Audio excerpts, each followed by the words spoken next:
안녕하세요. 감정평가 관계법규의 김전입니다. 자, 이번 시간은 제7강이고요. 지난 시간에 용도 지역 끝났어요. 용도 지역은 전 국토를 중복되지 않게 지정하는 거죠. 용도에 맞춰서 지정을 하는 거예요. 자, 다시 한번 복습하는 의미에서 어떤 용도 지역이 있는지 한번 상기해 보는 겁니다. 네, 암기하실 때는 제가 지금 말씀드린 그 순서대로, 강의한 순서대로 기억을 해주시는 거예요. 자, 도시지역 있죠. 도시지역. 도시지역은 주거지역, 상업지역, 공업지역, 녹지지역이 있었어요. 자, 주거지역은 전일준 있죠. 전일준.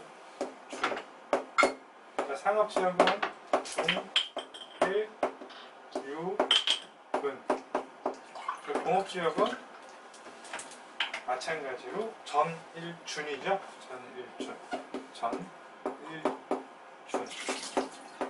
자, 녹지지역은 고, 생, 자가 있어요. 보존녹지, 생산녹지, 자연녹지 있었어요. 자, 주거지역, 전용주거지역은 1종, 2종 있었고요. 일반 주거지역은 1종, 2종, 3종 있었죠. 그 다음에 준주거지역이 있었고, 준주거지역은 뭐라고 했죠? 주거지역만 있는 게 아니라 상업적 기능과 업무 기능도 있다고 그랬어요. 그 다음에 중일유근, 중심상업지역, 일반상업지역, 유통상업지역, 근인상업지역. 네, 공업지역은 전일준, 이렇게 전용공업, 일반공업, 준주거공업, 준주거공업이 있었죠. 아니, 중공업지역이 있었죠. 자, 전용공업지역은 공해성 공업이라고 그랬고요. 일반공업지역은 환경을 저해하지 않는 공업이라고 그랬고요.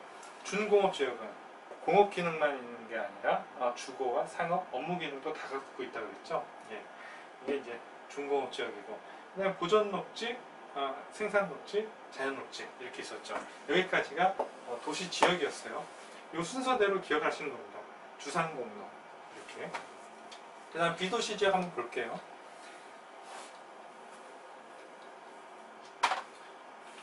비도시지역은 뭐가 있죠? 비도시지역은 관리지역이 있었죠? 관리지역. 그 다음에 농림지역이 있었고, 그 다음 자연환경 보전지역이 있었죠? 자, 관리지역은 보전관리, 생산관리, 계획관리 있다고 그랬죠? 제한적인 개발이 가능하다고 그랬어요. 계획관리는. 그 다음에 농림지역은 농업과 임업 그리고 산림을 보호하기 위한 건데 세분된 게 없죠. 그 다음에 자연환경 보전지역, 이것도 세분된 게 없어요. 그래서 관농자, 그래서 도관농자 기억하시면 됩니다.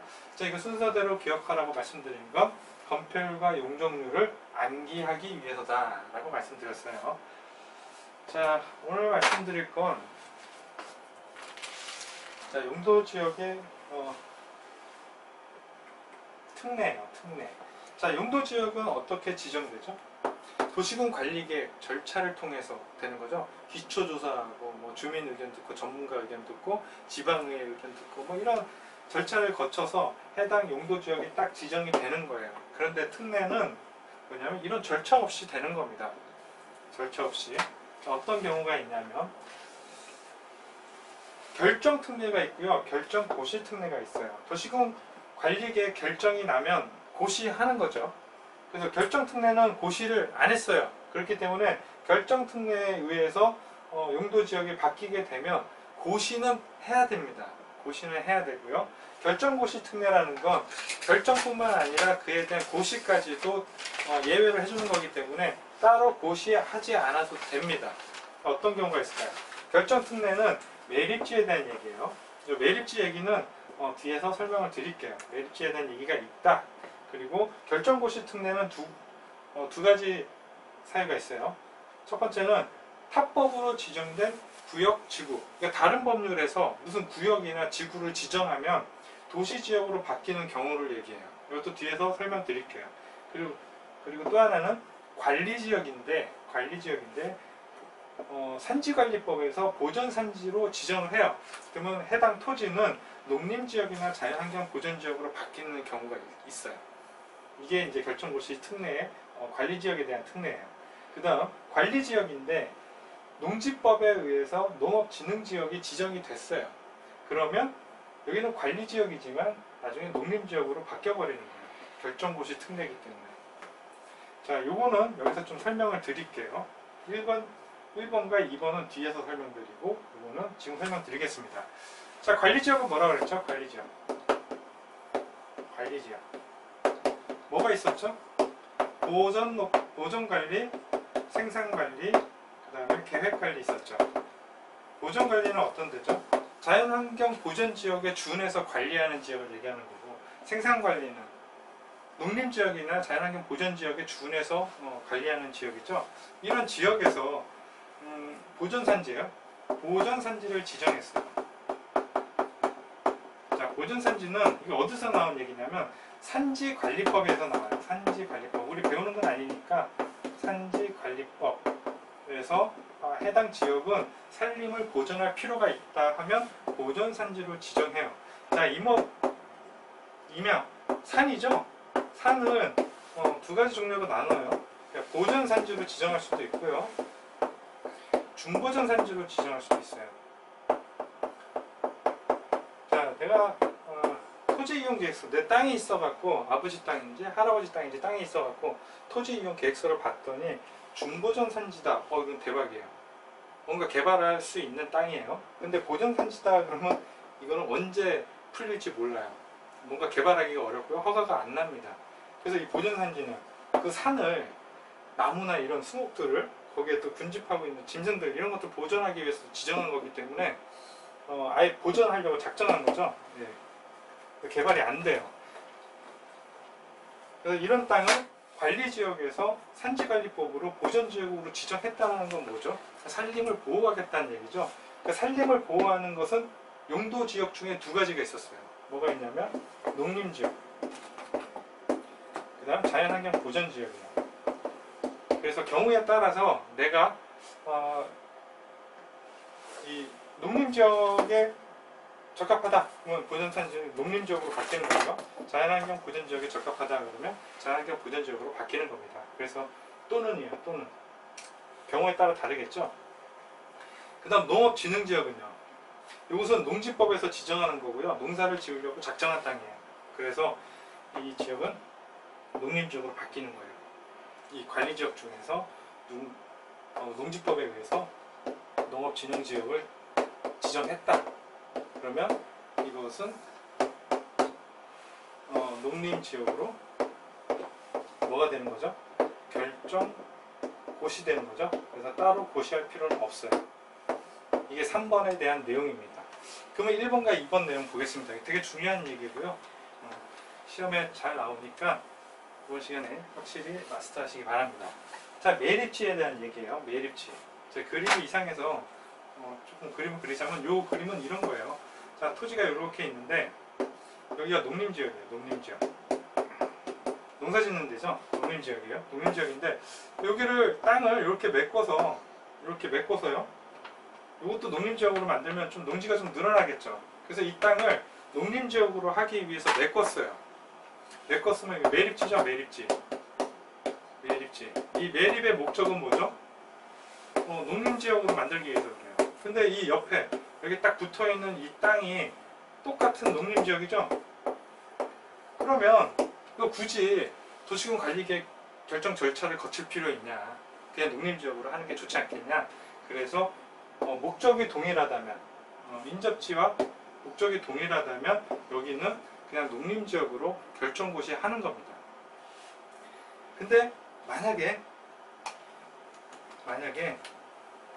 이게 농림지역이 아니에요. 여기는 농사 지으려고 농림지역으로 하려고 매립을 했는데 이 옆에 붙은 땅이 관리지역이에요. 예를 들어서 관리지역이다. 그러면 다르죠. 매립한 목적과 인접한 토지의 용도지역과 달라요. 다르면 그때는 절차를 거쳐서 결정을 해야 되는 겁니다. 그리고 또 만약에 절반은 관리지역이고 절반은 농림지역이에요. 절반은 농림이에요. 그러면 걸친 거죠. 걸치면 이것도 특례 적용이 안 돼서 처음부터 다시 절차를 거쳐서 농림지역으로 결정고시 해야 됩니다. 그래서 핵심은 이거죠. 다르거나 걸치면 안 된다. 다르거나 걸치면 안 된다. 목적이 동일하다면, 이웃한 용도 지역과 목적이 동일하다면 그때는 용도 지역 변경에 관해서 결정고시 의제한다. 이렇게 이해하시면 됩니다. 그 다음 또 하나는 타법에서 구역 지구를 지정했을 때 얘기예요. 타법에서. 법률명까지 외울 필요는 없어요. 법률명까지 외울 필요는 없고, 자, 어촌어항법이라고 있어요. 어촌어항법에서 어항구역을 지정하는 겁니다. 이렇게 토지가 있는데 여기는 바다예요. 바다고 여기는 도시지역이에요. 도시지역. 반드시 여기가 도시지역이라 해야 돼요. 도시지역인데 여기를 어항구역으로 이렇게 지정한 거예요. 어항구역이 여기 바다예요. 바다. 어항구역을 지정했다면 이때는 이 지역을 도시지역으로 결정고시 의제해 주는 거예요. 아니, 바다 위를 도시구역으로 결정고시 의제한다. 이게 무슨 말이냐. 여기를 도시지역으로 의제를 해줘야만 도시지역의 행위규제에 맞게 여기에 뭔가를 지을 수가 있어요. 그 배가 들어오는 선착장도 만들 수가 있고요. 여기에 배가 들어왔어요. 이 어항이면 뭐죠? 고깃배가 들어오는 거죠. 고깃배가 들어오면 고기를 바로 손질해가지고 포장하거나 그렇게 할 수 있는 공장을 만들 수도 있어요. 공업지역으로 해가지고 공장을 만들 수도 있고, 창고도 이렇게 바다 위쪽에 창고도 만들 수가 있어요. 그래서 도시지역으로 결정고시에 의지하는 겁니다. 그 핵심이 뭐냐면 도시지역에 연접된 공유 수면이어야 돼요. 이 조건이 맞아야 돼요. 네. 그 다음 항만구역을 지정했어요. 항만법에서 여기를 바다를 이렇게 항만구역으로 지정했어요. 항만은 뭐죠? 수출입하는 배들 들어오거나 여객선 들어오는 데죠. 고깃배가 아니라. 그런 데인데 도시지역에 연접한 공유수면에 항만구역을 지정했다면 여기는 도시지역으로 결정고시 의제한다는 거예요. 예. 그래야 여기에 이제 관련된 시설들을 건축할 수 있으니까. 예. 그래서 어항구역과 항만구역. 그 다음에 택지개발지구는 택지개발촉진법이라고 있어요. 자, 주택이 부족하면 경기도 저기 논밭 있는 곳에 임야 있는 곳을 택지개발지구로 지정해서 대규모 토지를 조성합니다. 그래서 그 위에다 아파트 잔뜩 지어요. 그게 택지개발촉진법인데, 택지개발지구로 지었다는 것은 거기 아파트 들어온다는 얘기죠. 그 예정지구. 그러면 이건 결국 도시지역이 된다는 얘기니까 그걸 뭐 또 절차 다 거치냐. 그냥 택지개발지구로 지정되었거나 택지개발지구로 지정할 예정지구다. 예정까지도 포함돼요. 예정이다 그러면 도시지역으로 결정고시 의제하자, 그 얘기예요. 그 다음 산업단지입니다. 산업단지 뭐 국가산업단지, 일반산업단지, 첨단산업단지 되게 많아요. 그래서 산업단지로 지정이 되었다면 산업단지의 입지 및 개발에 관련 법률이에요. 근데 이게 상계법 줄여서 그렇게 얘기를 하는데, 이 상계법에서 산업단지를 지정을 한다는 것은 도시지역으로 만들겠다는 얘기죠. 그래서 산업단지로 지정하면 도시지역으로 결정고시 의제해 주는 거예요. 근데 주의할 게 있어요. 농공단지는 아니에요. 농공단지는 제외라는 거. 항상 예외에서 시험에 나오죠. 네. 농공단지 제외라는 거 꼭 체크해 주시기 바랍니다. 농공단지는 뭐죠? 농촌과 도시지역의 어떤 소득격차를 줄이기 위해서 그 농촌지역에다가 이 생산 설비를 만들어주는 거예요. 네. 도시지역이 필요가 없어서 농공단지는 제외하는 겁니다. 그 다음 전원개발 사업구역 또는 예정구역이에요. 전원개발 사업이 뭐죠? 전원개발 사업. 전원주택 개발 사업이 아니고요. 전원개발이라는 건 전기생산, 그러니까 수력발전, 화력발전 이런 것들, 원자력발전 이런 것들 얘기하는 거고요. 이런 전원개발 사업구역에서는 그런 발전소들이 들어오겠죠.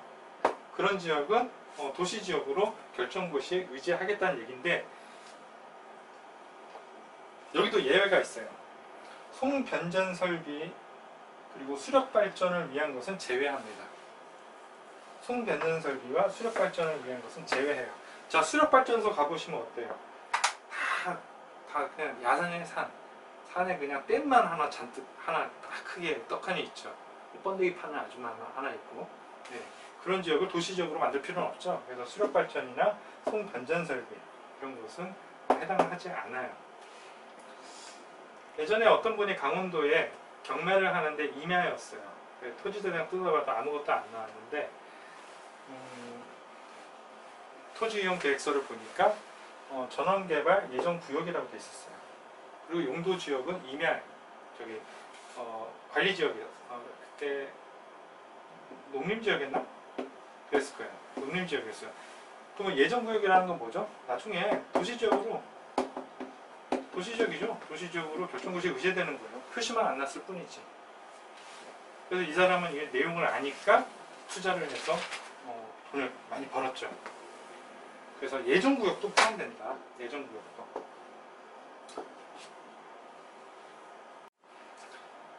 자, 그래서 타법 구역 지구 지정을 함으로 해서 도시지역으로 바뀌는 거 암기를 해주시는데 어항택산전으로 기억해 주시면 돼요. 어항택산전. 뭐 의미 있는 건 아니고요. 발음상 외우긴 좋죠. 어항택산전. 네, 그렇게 기억해 주시면 됩니다. 자, 이번에는요. 자, 그렇게 용도지역이 특례에 의해서 절차를 거치지 않고 도시지역으로 바뀌었는데 그게 여러가지 사정에 의해서 해제가 됐어요. 예를 들어서 거기서 택지개발지구로 한 거예요. 택지개발 촉진법에서 택지개발지구를 지정했어요. 여기를 지정해서 여기 아파트 지어갖고 분양해서 주택난을 해소하려고 그래요. 그런데 여기 뭐 LH 직원이나 실제 그런 사고가 있었는데 누군가가 여기 정보를 빼돌린 겁니다. 빼돌려가지고 여기 사람들이 여기 택지개발지구 들어온다니까 여기 투기를 막 한 거예요. 사람들이 땅을 막 산 겁니다. 선제적으로. 그럼 여기 정부에서 가만히 둡니까? 봤더니 비리가 있었어요. 그러면 택지개발지구를 해제해버려요. 해제. 안 한다는 거죠, 사업을.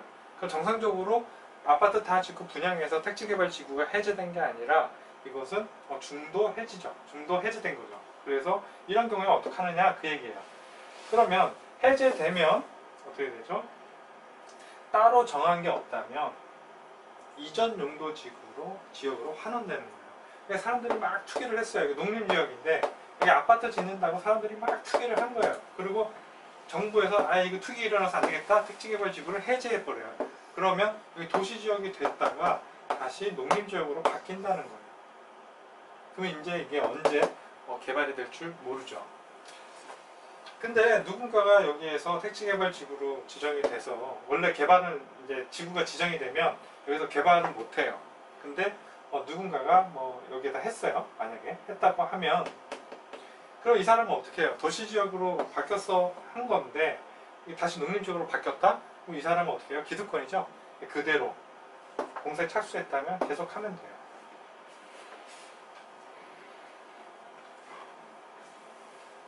자, 그렇고요.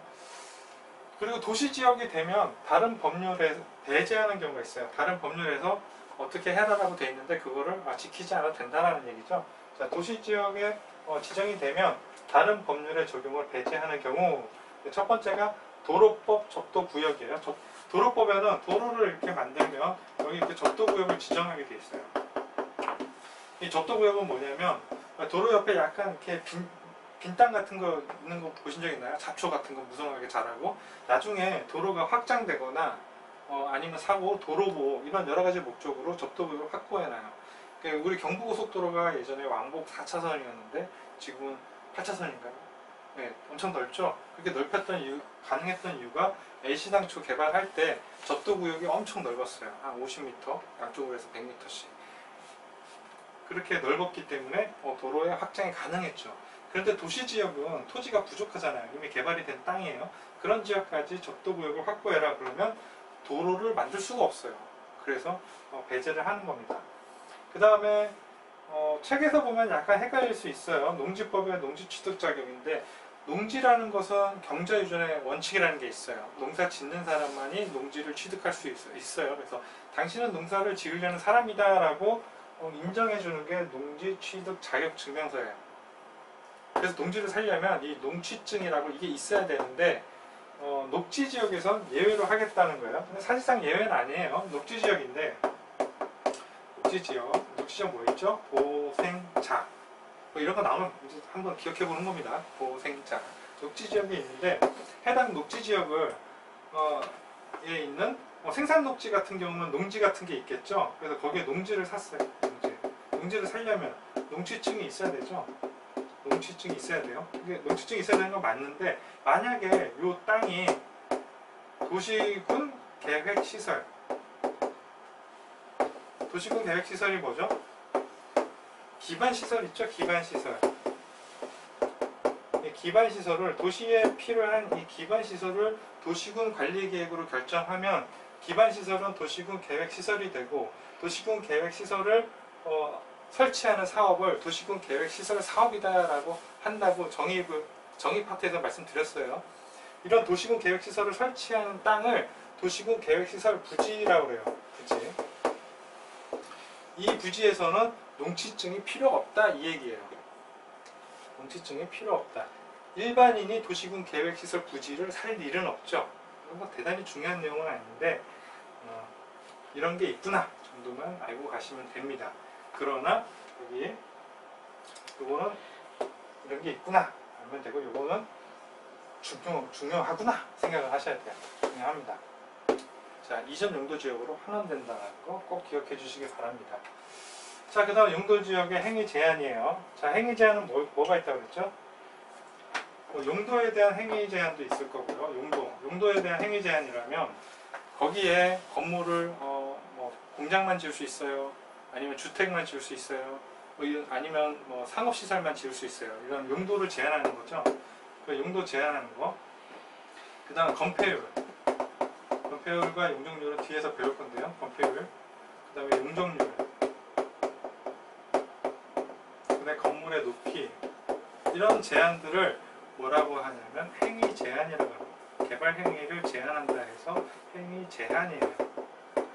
이런 제한들은 어디에 나와 있냐 이 얘기죠. 어디에 나와 있냐. 자, 원칙은 시행령, 대통령령으로 정합니다. 원칙은. 그리고 조례로 이 시행령 범위 내에서 조례로 정해요. 그래서 내가 여기에 건물을 지으려면 어느 정도 면적으로 건물을 지을 수 있는지 알려면 그 해당 지역의 조례를 찾아봐야 돼요. 조례를. 시행령 찾아봐야 아무 소용 없습니다. 조례를 찾아봐야 돼요. 근데 우리는 조례를 학습하지는 않잖아요. 그러니까 우리 시행령만 알면 되는 거예요. 근데 시행령에서 정하고 그 범위 내에서 조례로 정한다. 이 내용을 알고 계셔야겠죠. 근데 예외가 있어요. 예외가 뭐냐면 농공단지를 지정했어요. 농공단지는 산업 입지 및 개발에 관한 법률에서 정하는 거예요. 산업단지의 일종이에요. 그 농공단지를 정했다면 여기 농공단지 안에서 행위제한 이런 행위제한들은 어디서 정하냐? 시행령에서 정하는 게 아니라 산업 입지 및 개발에 관한 법률에서 정한다 그 얘기예요. 그래서 농림지역에서 농지법에서 농업진흥지역을 지정했어요. 그러면 농지법에 따라서 행위제한을 하겠다. 또 보전산지는 산지관리법에서 관리하겠다. 초지는 초지법에서 관리하겠다 이 얘기입니다.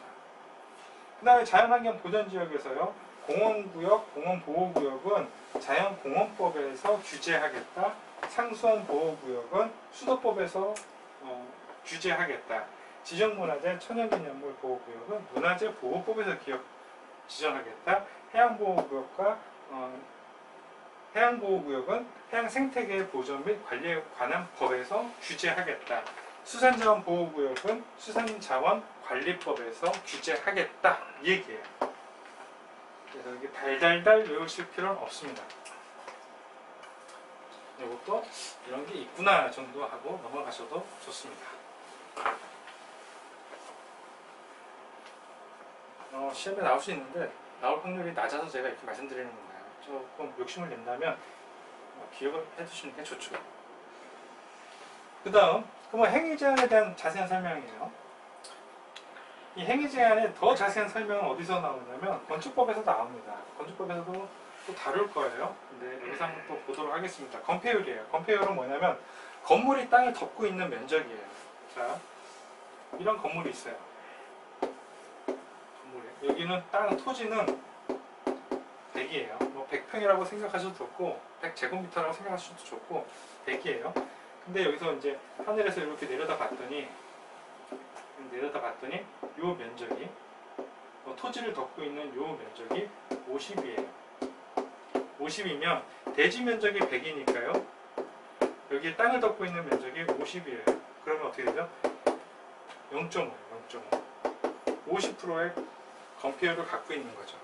그래서 100평짜리 땅인데 건폐율이 50%다. 그러면 여기 요 면적이 50평인 건물을 지어야 돼요. 50평인 건물. 위로는 얼마나 지을 건지는 용적률에서 결정하겠죠. 용적률에서 결정해요. 근데 건폐율, 요 폭은, 요 넓이, 땅을 덮고 있는 이 면적은 건폐율로 결정하는 거예요. 근데 건폐율은 좀 전에 설명드렸다시피 대지 면적이니까 100.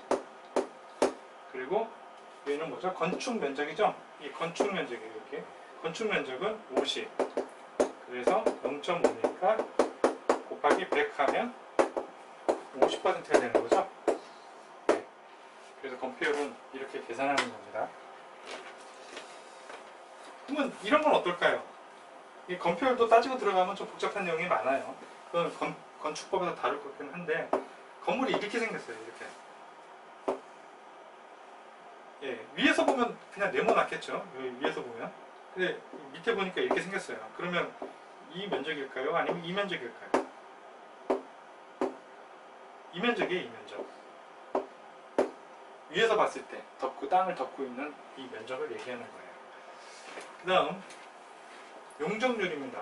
용적률은 건물을 얼마나 높이 세울 수 있냐. 자, 볼게요. 대지 면적이 100이었어요. 그리고 건폐율이 50이었어요. 50%. 그래서 50밖에 못 짓는 거죠. 100이니까. 근데 여기에 용적률이 만약에 200%다. 그러면 200%다. 그러면 대지 면적이 100이죠. 그리고 이 총 연면적은 200이 돼요. 200%가 되는 거예요. 그렇죠? 이렇게 설명하면 좀 어려울 수도 있겠네요. 한마디로 용적률이 200%다 그러면 대지 면적의 200%만큼 건물을 지을 수 있는 거예요. 그럼 볼까요? 용적률이 200%면 대지 면적의 200%면 몇이죠? 200이에요. 200평. 평이라고 할게요. 100평짜리의 용적률 200%다. 그러면 200평의 건물을 지을 수가 있어요. 근데 건폐율이 50%잖아요. 건폐율이 50%예요. 그럼 50밖에 못 짓잖아요. 근데 50이 200평이 되려면 5, 4, 20, 4층까지 질 수 있죠? 여기 1층, 여기 2층, 3층, 4층. 그러면 이거 층 다 합치면 몇이죠? 200이에요. 그래서 여기 용적률이 200%니까 여기는 4층까지 지을 수 있구나. 1층, 2층, 3층, 4층. 4층까지 지을 수 있구나. 이렇게 생각하시는 거예요. 용적률 설명이 됐나요? 네. 건축법에 가서 더 자세하게 배우도록 할게요. 이 공식만 외워주세요. 그래서 연면적이라는 건 이 건물의 바닥 면적을 다 합친 면적을 얘기하는 거예요. 이 다 합친 면적을 연면적이라고 하는 거고요. 연면적이라고 하는 거고, 이 연면적에서 이 건물에 예를 들어서 지하층이 있거나 지하층이 있거나 아니면 주차장 여기를 주차장으로 쓴다거나 아니면 뭐 대피소가 있거나 아니면 피난구역이 있거나 이것들은 이 연면적에서 빼져요. 그래서 지하층, 주차장, 대피소, 피난구역은 빼준다고 해서 지주, 대피 이렇게 기억하는데 연면적에서 지주, 대피를 뺀 면적을 용적률 산정용 연면적이다 이렇게 얘기합니다. 그냥 연면적은 바닥 면적 다 합치는 거고 지주, 대피를 뺐다면 용적률 산정용 연면적 이렇게 표현하는 거예요. 저거 왜 빼주는 거죠? 많이 지으라고 빼주는 겁니다. 주차장과 지하층, 대피소, 피난구역 등은 짓는데 좀 제약을 두면 사람들이 안 짓거든요. 주차장도 조그맣게 짓고 대피소, 피난구역 제대로 하겠습니까? 안 하죠. 그러니까 이거 빼주는 거예요. 그리고 용도 제한이에요. 용도 제한은 좀 설명이 좀 필요합니다. 용도 제한까지 설명만 드리고요. 실제 건폐율과 용적률은 다음 시간에 설명을 드리도록 하겠습니다. 자, 용도 제한이에요. 용도 제한은 뭐냐면 해당 토지에 건축 용도 건축할 수 있는 건축 용도를 제한하는 거예요. 마음대로 막 짓지 못하고 상업시설만 짓게끔 그렇게 제한하는 거예요. 자, 용도지역은 국토계획법에서 지정하죠.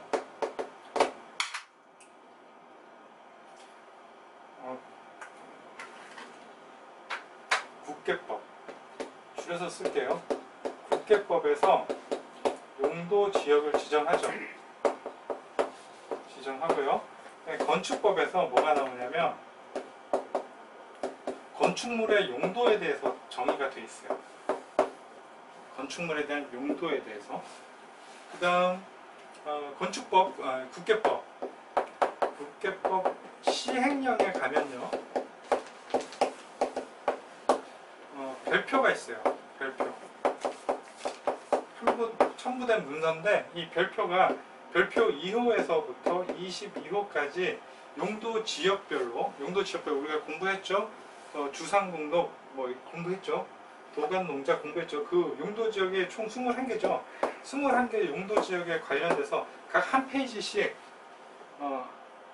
이 별표가 정의되어 있어요. 그래서 만약에 별표 2호를 보면 제일 첫 번째 나오는 용도지역이 뭐죠? 용도지역이 주거지역의 일반 주거지역이죠. 그냥 일반인가요? 일종이죠. 일종 일반 주거지역 이렇게 돼 있어요. 2호에 가면. 마지막은 자연환경 보전지역이겠죠. 그래서 일종 일반 주거지역에서 1호에 가면 건축할 수 있는 건축물 돼 있어요. 건축할 수 있는 건축물 그래놓고 여기에 단독주택 돼 있어요. 단독주택. 그 다음 또 뭐가 있을까요? 일종 근생, 일종 근린생활시설 이렇게 돼 있어요. 그러면 일종 일반 주거지역에서 단독주택과 일종 근생은 전국 어디서나 다 건축할 수 있는 거예요. 그리고 2호에 가면 뭐라고 되어 있냐면 조례로 정하는 바 건축할 수 있는 건축물 돼 있어요. 그리고 여기에 뭐라고 되어 있냐면 다가구, 또 다세대, 연립, 또 학교, 종교 이렇게 돼 있어요. 그러면 각 지역마다 우리 지역에서는, 우리 군에서는 일종 일반 주거지역에서 단독주택과 일종 근생뿐만 아니라 다가구와 다세대를 설치할 수 있게 해주겠다. 그러면 이거 조례로 정하는 겁니다. 조례로. 그럼 해당 지역에는 일종 일반 주거지역에서 건축할 수 있는 거, 단독주택, 일종 근생, 다가구, 다세대 이렇게 나오겠죠. 이렇게 나올 거예요. 그러면 이거는 뭐예요? 전부 다 건축할 수 있는 건축물, 그러니까 허용시설, 허용시설에 대한 열거죠. 열거주의. 자, 허용시설. 자, 금지시설 열거주의라고 있어요. 열거주의. 자, 이 21개 용도지역에 대해서 모두 다 이렇게 허용할 수 있는 시설만 나와 있는 게 아니고요. 금지시설 열거주의라고 해서 상업적 성격이 있는 용도지역은 금지시설 열거주의입니다. 금지시설. 그러니까 하지 말아야 될 것만 적어놓은 거예요.